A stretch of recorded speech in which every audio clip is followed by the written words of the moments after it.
آج میں آپ کو ایک ایسی کہانی سنانے جا رہا ہوں جسے سن کر آپ کی آنکھوں میں ایک بار آنسو تو ضرور آ جائیں گے۔ تو کہانی شروع کرنے سے پہلے اگر آپ میرے چینل پر نئے ہیں تو چینل کو سبسکرائب کریں اور ویڈیو اچھی لگے تو لائک، شیئر اور کمنٹ لازمی کیجیے گا۔ تو کہانی ایک ایسی لڑکی کی ہے جو کشمیر کی رہنے والی ہے، جو کہتی ہے کہ ابھی میں چھوٹی ہی تھی تو میرے ابو کی وفات ہو گئی۔ ہم 2 بہنیں اور 3 بھائی ہیں۔ ابو کی وفات سے پہلے سب کی شادی ہو چکی تھی، بس میری رہتی تھی کیونکہ ابھی میں چھوٹی تھی۔ جب میں میٹرک کے امتحان دے کر فارغ ہوئی تو میرے رشتے کی بات چلنے لگی، لیکن میں راضی نہیں تھی۔ ابھی میری عمر صرف 18 سال تھی تو بھابھی نے میرے لیے ایک رشتہ دیکھا اور سب گھر والوں نے پسند بھی کر لیا، لیکن میں راضی نہیں تھی۔ لیکن پھر بھی زبردستی میری شادی کروا دی گئی، اور ایک ایسے شخص سے کروا دی گئی جو عمر میں مجھ سے 10 سال بڑا تھا۔ مجھے بہت دکھ ہوا کیونکہ مجھے آگے اور پڑھنا تھا، لیکن میرے ساتھ ایسے شخص کو جوڑ دیا گیا جسے میں جانتی بھی نہیں تھی اور نہ کبھی اس سے ملی تھی۔ خیر، وہ مجھے اپنے گھر لے گیا۔ کچھ دن تو وہ میرے ساتھ بہت اچھے سے رہا اور اس کے گھر والے بھی، لیکن کچھ دنوں کے بعد وہ شراب کے نشے میں دھت گھر آیا اور آتے ہی مجھے مارنے لگا۔ اس دن میں پہلی بار اتنا روئی تھی۔ اس کے گھر والوں نے اس کی بہت بے عزتی کی، جس کی وجہ سے وہ مجھے کہیں اور لے کر چلا گیا اور اس جگہ کا مجھے پتہ نہیں تھا۔ اس طرح وہ روز نشے میں دھت ہو کر مجھے مارتا اور میں اس کی مار کھاتی رہتی۔ ایک دن میں نے اپنے گھر والوں کو فون لگایا اور بھابھی کو بتایا کہ مجھے اس انسان سے بچا لو، یہ مجھے بہت مارتا ہے اور گالیاں بھی دیتا ہے۔ تو بھابھی نے آگے سے جواب دیا کہ ایک بات یاد رکھنا، اس گھر سے تمہاری ڈولی گئی ہے اور اس گھر میں واپس تمہاری لاش ہی آئے گی، سمجھ آئی؟ اس دن میں اپنے رب کے سامنے بہت روئی کیونکہ میری سننے والا کوئی نہیں تھا۔ وہ مجھے روز سگریٹ سے جلاتا تھا، کبھی میرے بال کاٹ دیتا تھا تو کبھی دیوار میں سر مار دیتا تھا۔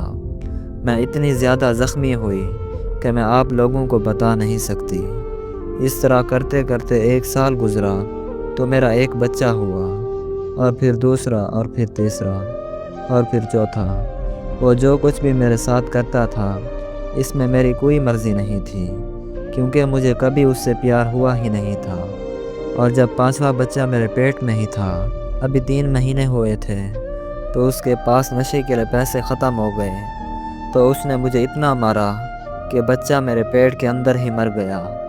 اس وقت مجھے اتنا درد ہوا کہ جو الفاظ میں بیان نہیں کر سکتی۔ وہ میری ایسی حالت دیکھ کر پریشان ہو گیا اور مجھے جلدی سے ہسپتال لے گیا اور میرا آپریشن ہوا، جس کی وجہ سے خون بہت زیادہ بہہ چکا تھا اور مجھے خون کی کمی ہو گئی جو آج تک پوری نہیں ہوئی۔ اس پریشانی کی وجہ سے میں ذہنی مریضہ بن گئی اور منہ کے اوپر داغ، جھریاں اور بھی بہت کچھ۔ ابھی میری عمر صرف 26 سال ہے اور میں 40 سال سے بھی زیادہ عمر کی لگتی ہوں۔ اب مجھ سے زیادہ کام بھی نہیں ہوتا، چکر آ جاتے ہیں اور گر جاتی ہوں۔ ہر 2 دن کے بعد مجھے ڈرپ لگتی ہے، میرا بلڈ پریشر لو ہو جاتا ہے۔ آج بھی وہ مجھے مارتا ہے، گالیاں دیتا ہے، لیکن میں اپنے بچوں کی خاطر مار کھا لیتی ہوں، اس کی گالیاں بھی برداشت کر لیتی ہوں۔ میں سوچتی ہوں کہ اگر اب میں کہیں بھاگ جاؤں تو ان بچوں کا کیا ہوگا۔ میں اپنے بچوں کی وجہ سے 8 سال سے مار کھا رہی ہوں۔ اب مجھے نہیں پتا میری اور کتنی زندگی ہے۔ کبھی طبیعت زیادہ خراب ہو جائے تو ڈاکٹر کے پاس بھی نہیں جایا جاتا کیونکہ ہم 3ری منزل پر رہتے ہیں اور گھر بھی کرائے کا ہے۔ وہ تو صبح 7 بجے کام پر چلے جاتے ہیں اور شام 6 بجے واپس آتے ہیں۔ میں نے ان کو بہت دفعہ بولا ہے کہ مجھے گھر واپس لے جائیں کیونکہ وہاں پر اس کے گھر والے تو ہوں گے، لیکن اسے بس اپنے نشے کی پڑی ہے کیونکہ گھر والے اسے نشہ نہیں کرنے دیتے، اسی لیے وہ گھر والوں سے دور رہتا ہے۔ میں اس کی مار کی وجہ سے اپنا ذہنی توازن کھو چکی ہوں، کبھی بھی چکر کھا کے گر جاتی ہوں، لیکن میں آج بھی اسی انسان کے ساتھ ہوں، صرف اپنے بچوں کی خاطر اور اپنے بڑوں کی عزت کی خاطر۔ ورنہ جتنا ظلم وہ مجھ پر کرتا ہے میرا اس کے ساتھ رہنے کو دل نہیں کرتا۔ تو دوستو، آج کی یہ کہانی آپ کو کیسی لگی؟ امید کرتا ہوں کہ یہ کہانی آپ کو اچھی لگی ہوگی۔ کمنٹس میں اپنی رائے ضرور دیجیے گا اور اس بہن کو اپنی دعاؤں میں ضرور یاد رکھیے گا۔ خدا اس کی مشکلات کو آسان فرمائے، آمین۔